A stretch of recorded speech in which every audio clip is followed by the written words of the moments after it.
सभी को सलाम। मेरा नाम है अनिल पॉल। मैं आज आपको प्रार्थना कैसे करें उसके बारे में बताना चाहता हूँ। प्रार्थना कैसे करें ये अपने आप में ही एक बहुत बड़ा टॉपिक है, लेकिन आज हम उसका एक ही भाग देखेंगे। पहले हम ये समझेंगे कि परमेश्वर किन लोगों की प्रार्थना को सुनता है। ठीक है। नीति वचन 15 अध्याय वचन 29। यहोवा दुष्टों से दूर रहता है परंतु धर्मियों की प्रार्थना सुनता है। धर्मियों, इंग्लिश में इसको बोलते हैं राइचियस। अगला वचन हम देखेंगे, पहला पत्रस 3 अध्याय वचन 12। क्योंकि प्रभु की आंखें धर्मियों पर लगी रहती है और उसके कान उनकी विनती की ओर लगे रहते हैं, परंतु प्रभु बुराई करने वालों के विमुख रहता है। अगला वचन हम देखेंगे, याकूब 5वां अध्याय वचन 16। इसलिए तुम आपस में एक दूसरे के सामने अपने अपने पापों को मान लो और एक दूसरे के लिए प्रार्थना करो जिससे चंगे हो जाओ। धर्मी जन की प्रार्थना के प्रभाव से बहुत कुछ हो सकता है। धर्मी, तीनों वचन में अगर आप देखेंगे तो परमेश्वर धर्मियों की प्रार्थना सुनता है। जो धर्मी है उनकी प्रार्थना को परमेश्वर सुनता है। परमेश्वर के कान उनकी विनती के ऊपर लगे रहते हैं। कौन है धर्मी? धर्मी का मतलब क्या है?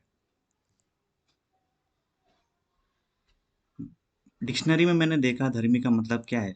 धर्मी का मतलब है नैतिक रूप से सीधा, बिना अपराध या पाप का, न्यायपूर्ण ईमानदार तरीके से कार्य करना, जो सही है वही करना।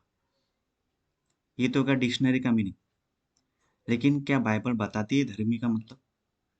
हाँ, परमेश्वर खुद बताते हैं धर्मी कौन है।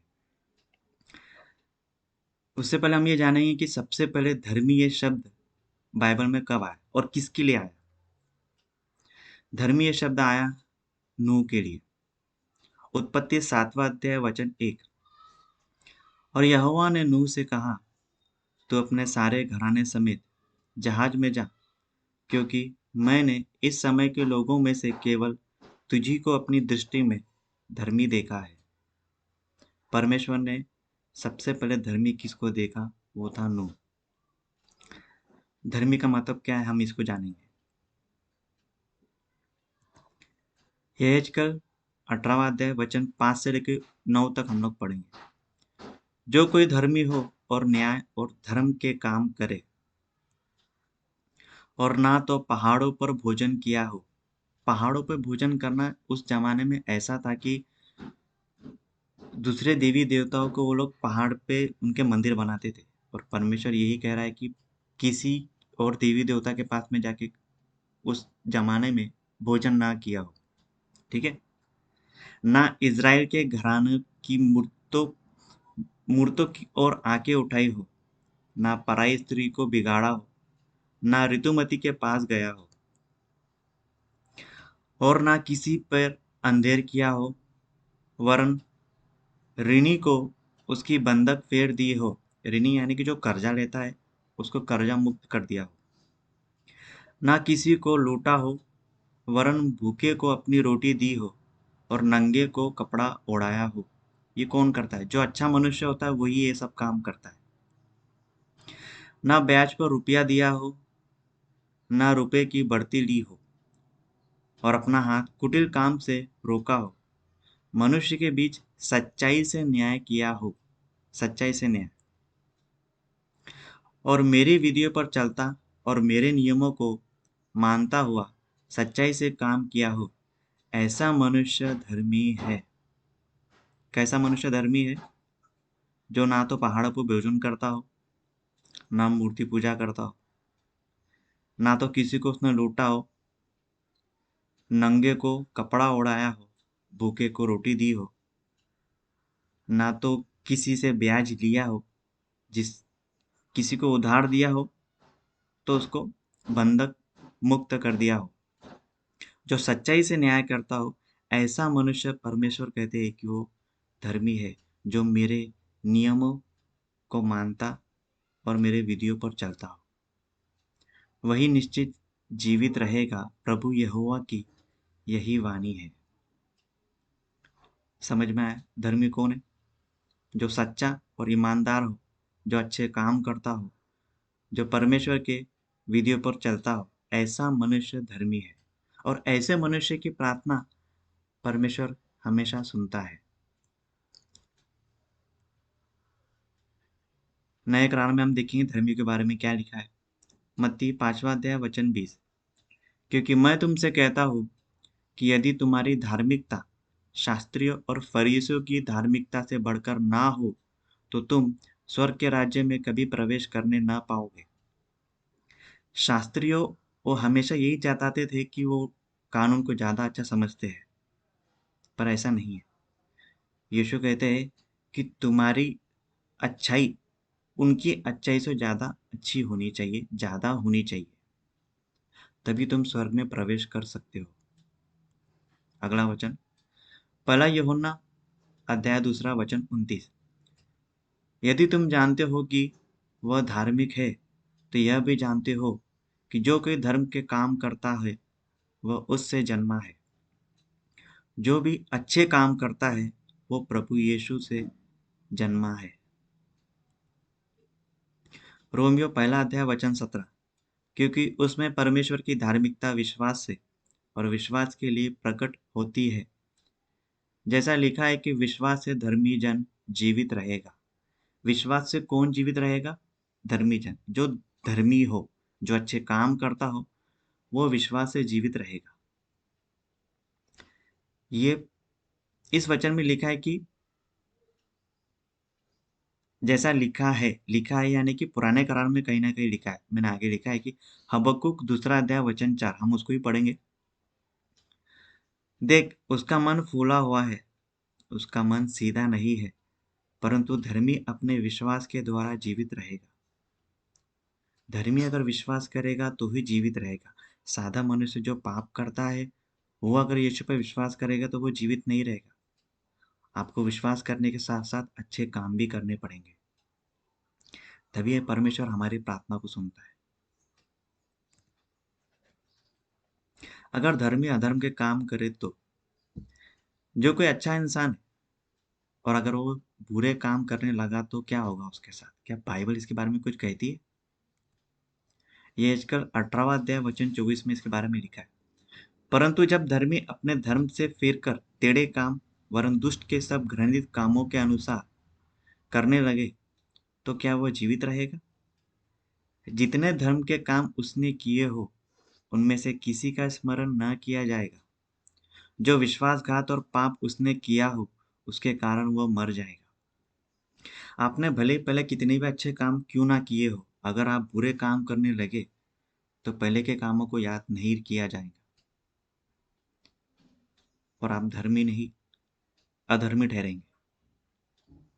इसलिए अगर आप अच्छे काम करते हो तो अच्छे कामों को लगातार करते रहिए, यीशु पर विश्वास करते रहिए।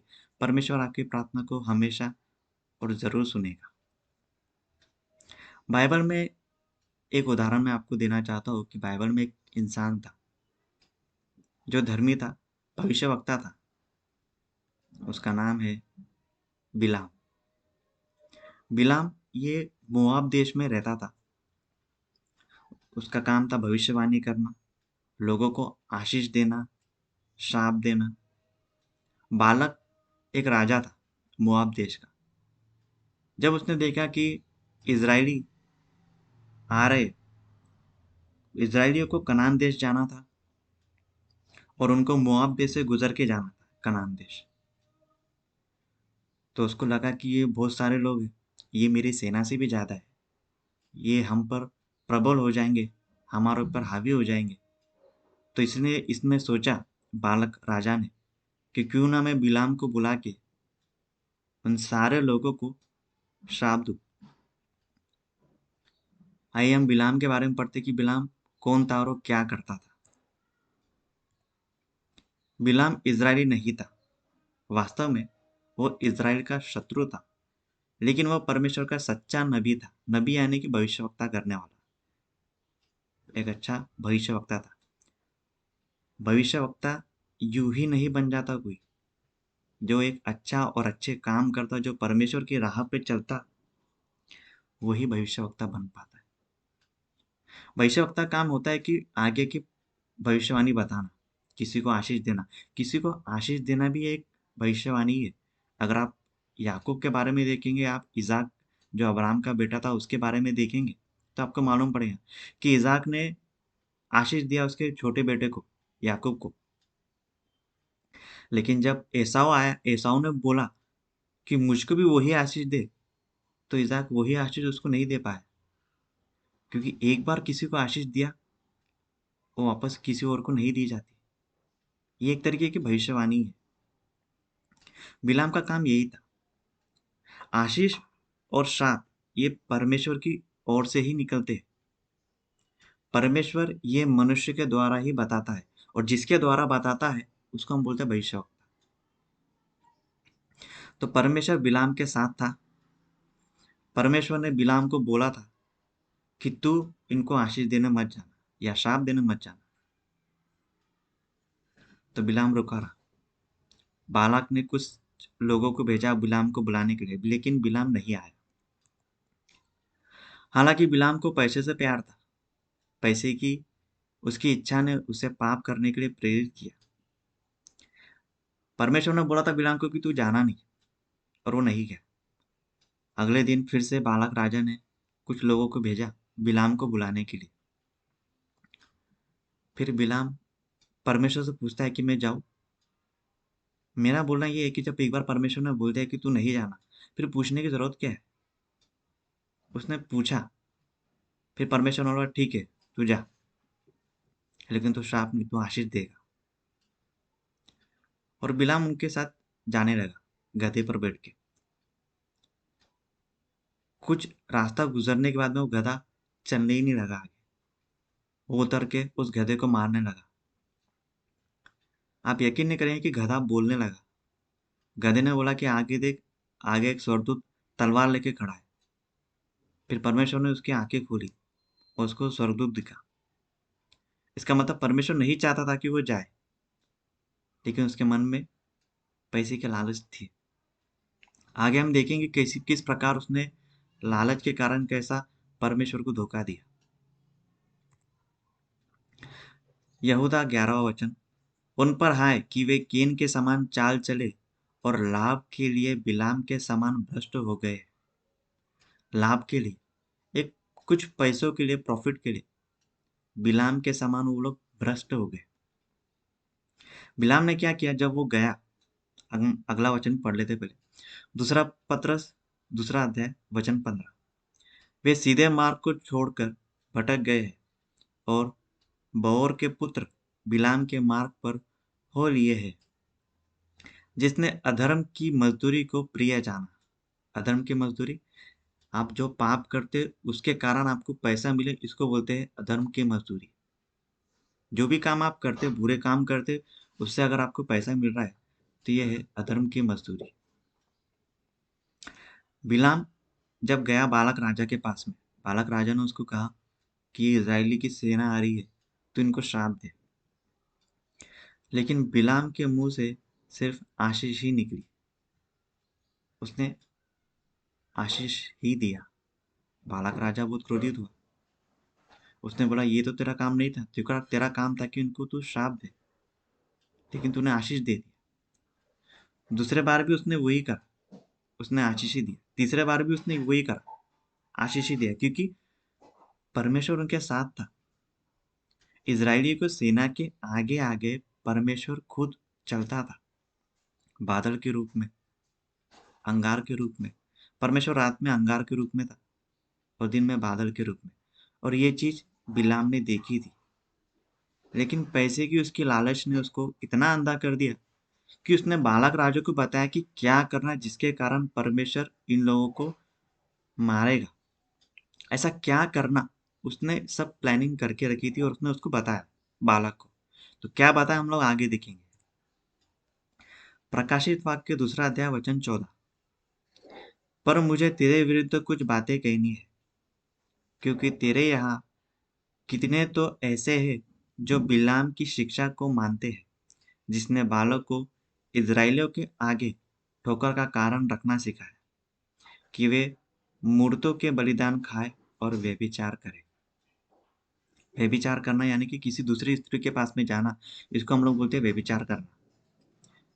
बालक को बिलाम ने बताया कि अगर तू अपनी देश की स्त्रियों को इजराइलियों के पुरुषों के पास भेजेगा तो वो लोग जरूर हमारे देवता की मूर्ति पूजा करने आएंगे और उससे परमेश्वर क्रोधित होगा और तू अपने आप ही जीत जाएगा। ये काम बिलाम ने किया और बालक को बताया, और इजरायली के पुरुषों ने वैसा ही किया। कुछ पुरुष वहां की स्त्रियों के पास में गए और व्यभिचार करने लगे। अगला वचन, गिनती 31वां अध्याय वचन 16। देखिए, बिलाम की सम्मति यानी कि बिलाम की खुद की मर्जी थी। पोर के विषय में इजरायलियों से यहोवा का विश्वासघात इन्हीं स्त्रियों ने कराया और यहोवा की मंडली में मरी फैली। जैसा ही वहां के पुरुषों ने व्यभिचार किया, वहां के स्त्रियों के पास जाने लगे, परमेश्वर एक मरी फैला जिसके कारण सारे पुरुष मरने लगे। अगला वचन हम देखेंगे, यहोशू 13वां अध्याय वचन 22। जिन व्यक्तियों का इजरायलियों ने तलवार से वध किया था, उनमें बओर का पुत्र भविष्यवाणी करने वाला बिलाम भी था। इजरायलियों ने जो इजरायली व्यभिचार करने लगे, उनको तलवार से मार डाला और साथ ही साथ बिलाम को भी तलवार से मार डाला। तो इस प्रकार एक धर्मी जो अच्छा काम करता है, जो अच्छा भविष्यवक्ता था दूसरे देश में, हालांकि वो इजरायली नहीं था लेकिन वो परमेश्वर को मानने वाला इंसान था, लेकिन पैसों की लालच में उसने अधर्म के काम किए और वो मर गए। तो आज हमने ये जाना कि परमेश्वर धर्मी लोगों की प्रार्थना को सुनता है, अधर्मी लोगों की नहीं। इसलिए धर्मी बनिए, क्योंकि मैं भी धर्मी बनना चाहता हूँ। मैं भी धर्मी बनने की राह पर चल रहा हूँ। मैं भी कोई धर्मी नहीं हूँ। तो आज का हमारा ये टॉपिक मैं यहीं पर ख़त्म करता हूँ। ये मेरा पहला वीडियो था। आशा करता हूँ आपको समझ में आया हो, पसंद आया हो। आने वाले दिनों में और भी बहुत अच्छे अच्छे वीडियो आने वाले हैं मेरा यूट्यूब का चैनल है गॉड इज़ वन। आप उस पर ज़रूर जाइए, उसको सब्सक्राइब कीजिए। आपको और भी अच्छे अच्छे वीडियो मिलेगी। गहराई से हम लोग बाइबल की स्टडी करने वाले हैं। धन्यवाद।